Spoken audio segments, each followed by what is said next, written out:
امام ابو حنیفہ رحمۃ اللہ علیہ کب آئے اور ان کے آنے سے پہلے کس طرح کی نماز پڑھی جاتی تھی؟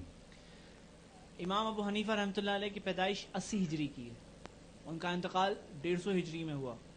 کسی سے میں نے بھی ایک بار سوال پوچھا تھا کہ امام ابو حنیفہ جو صحابہ جو تھے وہ کون تھے؟ حنفی تھے، شافعی تھے، کون تھے؟ مالکی تھے؟ نے کہا صحابہ حنفی تھے۔ نے کہا رسول اللہ صلی اللہ علیہ وسلم کون تھے؟ حنفی تھے، شافعی تھے۔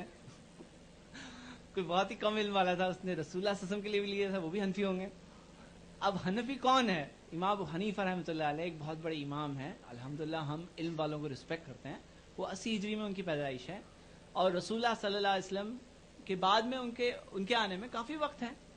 تو ہمیں جاننا ہے کہ صحابہ اکرام نے کس طرح نماز پڑھی۔ انہوں نے قرآن و سنت کے طریقے کے مطابق نماز پڑھی، تابعین، تبع تابعین چلتا رہا۔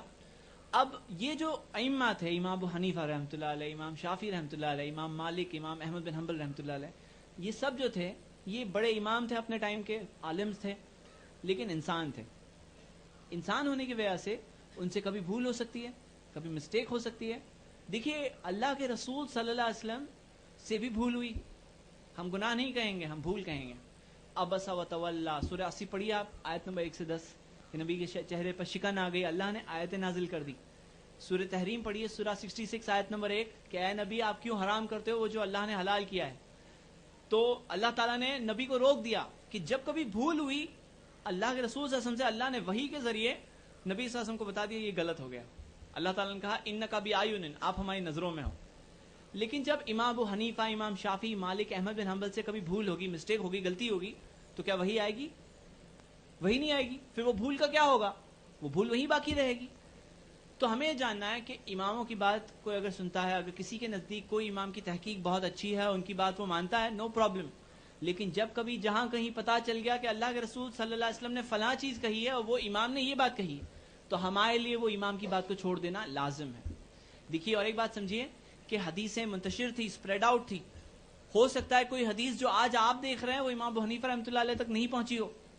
امام ابو حنیفہ رحمۃ اللہ علیہ کا تو یہ بھی معاملہ ہے کہ ان کی خود کی لکھی ہوئی فقہ کی کوئی کتاب موجود نہیں ہے۔ ان کی جو ارلیسٹ فقہ کی پرزرو کتاب ہے وہ تقریباً 300 سال بعد کی جو بڑی جو والیومنس کتابیں ہیں، ایک آدھ مسائل یہاں وہاں الگ بات ہے، تو 300 سال بعد ان کے اکثر مسائل جو آج ان کے نام میں بیان کی جا رہے ہیں وہ 300 سال بعد لکھے گئے ہیں۔ پتہ نہیں انہوں نے کتنے مسائل، کتنے بات انہوں نے ان کی طرف سے، کتنی بات بعد کے آدمیوں لوگوں کی طرف سے۔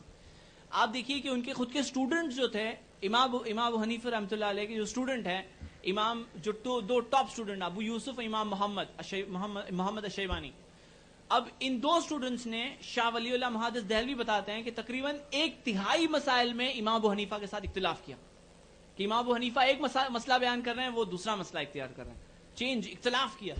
تو یہ چیز پائی جاتی ہے، ہم پاتے ہیں یہ چیز۔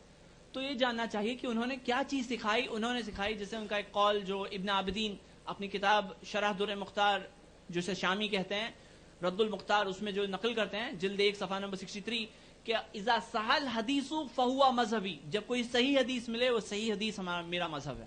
انہوں وہ کہہ رہے ہیں کوئی صحیح حدیث ملے وہ میرا راستہ ہے۔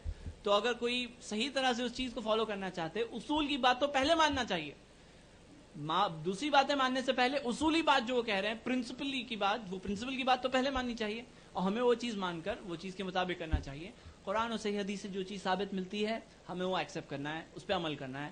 اور اللہ تعالیٰ کہتے ہیں قرآن میں، سورہ نساء میں ایک آیت اس تعلق سے بڑی سخت ہے جو میں بتانا چاہتا ہوں، آیت نمبر 65، فَلَا وَرَبِّكَ لَا يُؤْمِنُونَ، تمہارے اور نہیں، تمہارے رب کی قسم، وہ ایمان ہی نہیں ہے ان کے پاس، لا یؤمنون، وہ ایمان والے ہی نہیں ہیں، وہ مومن ہی نہیں ہیں، حتی یحکموک فیما شجر بینہم، جب تک اپنے آپس کے سارے اختلافات میں آپ کو فائنل جج نہیں مان لے۔ تو نبی صلی اللہ علیہ وسلم کو فائنل جج ماننا ہے، کوئی بات کوئی کچھ بھی کہے، نبی کی بات آ گئی ختم، ایوری تھنگ ڈراپڈ، نبی کی بات ہم لیں گے۔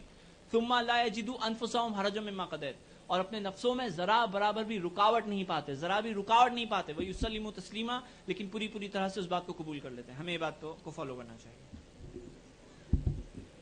اس میں بطور اضافہ میں کہوں گا کہ شرح وقایہ جو ہے یہ حنفی مذہب کی کتاب ہے، اور اس کی شرح، اس میں فٹ نوٹس لکھے ہیں مولانا عبدالحی لکھنوی نے۔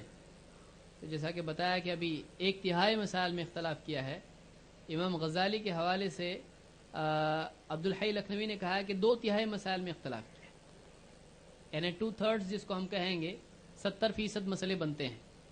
اگر آپ کو ایگزیکٹلی کیلکولیشن کرنا ہے تو کم سے کم 66% ہوتا ہے, 66%. اور آپ ہدایہ اگر کھول کے دیکھیں گے تو اس میں آپ کو دکھائے گا ہر باب میں, ہر فصل کے اندر جو امام ابو یوسف اور امام محمد ہیں اختلاف کرتے چلے آتے ہیں.